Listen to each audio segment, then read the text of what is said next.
मनीष सिसोदिया ने बीजेपी सरकार पर हमला बोला है। मनीष सिसोदिया ने कहा, 1 साल में दिल्ली बेहाल हो गई, दिल्ली वालों को केजरीवाल की याद आ रही है। मनीष सिसोदिया का बयान। बीजेपी ने स्कूलों की फीस बढ़ा दी, यमुना की सफाई के नाम पर बीजेपी ने झूठ बोला।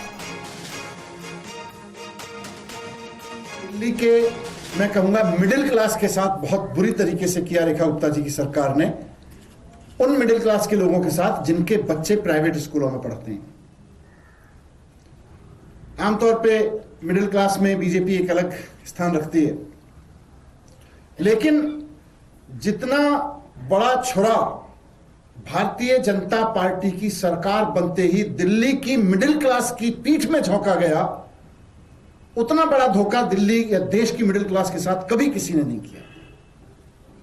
एक झटके में लाखों परिवारों के बच्चे प्राइवेट स्कूलों में पढ़ते हैं, और जैसे ही बीजेपी की सरकार बनी, जैसे ही रेखा गुप्ता जी चीफ मिनिस्टर बनी, दिल्ली के प्राइवेट स्कूलों ने फीस बढ़ानी शुरू कर दी। किसी ने 80%, किसी ने 30%, किसी ने 2 गुनी, किसी ने 3 गुनी।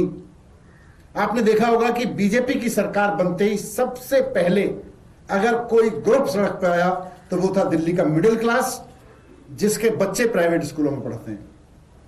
आपको सबको पता है कि अरविंद केजरीवाल जी के समय में दिल्ली के सरकारी स्कूलों में शानदार एजुकेशन मिलने लगी थी। इन लोगों ने आके सबसे पहले तो सरकारी स्कूलों का बजट काट दिया, बजट कम कर दिया। गरीब लोगों के साथ एक और फर्जीवाड़ा इन्होंने किया।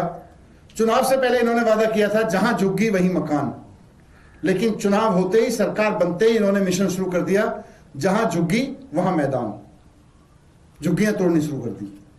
उसके साथ साथ इन्होंने प्राइवेट जो अनऑथराइज्ड कॉलोनियां हैं उन पर भी बुलडोजर चलाने शुरू कर दिए। दिल्ली के लाखों लोगों को इन्होंने बेघर कर दिया, उनकी रोजी रोटी छीन ली। एक और फर्जीवाड़ा इन्होंने किया यमुना की सफाई के नाम पे। पिछली छठ पे आपको याद होगा, इन्होंने ऐलान कर दिया दिल्ली में यमुना साफ हो सकती है। इनके मंत्री, इनके विधायक और खुद मुख्यमंत्री टीवी चैनल्स पर बैठ बैठ के कह रहे थे अब यमुना साफ हो गई है, यमुना इतनी साफ हो गई है कि पीने का पानी वहां बह रहा है और बस पी सकते हो पानी। और फर्जीवाड़ा करते हुए एक नकली यमुना बनाई गई ताकि दुनिया को दिखाया जा सके, टीवी को दिखाया जा सके, ताकि टीवी के माध्यम से लोगों को दिखाया जा सके कि देखो यमुना कितनी साफ हो गई। लेकिन वो फर्जीवाड़ा भी सौरभ भारद्वाज जी ने उनका एक्सपोज कर दिया।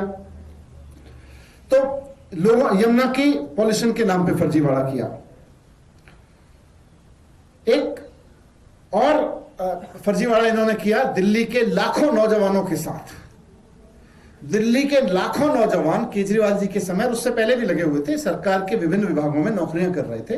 वो परमानेंट नहीं थे, अलग अलग तरीके से टेम्परेरी काम कर रहे थे। इन्होंने 1 लाख से ज्यादा नौजवानों को सरकारी नौकरी से हटा दिया।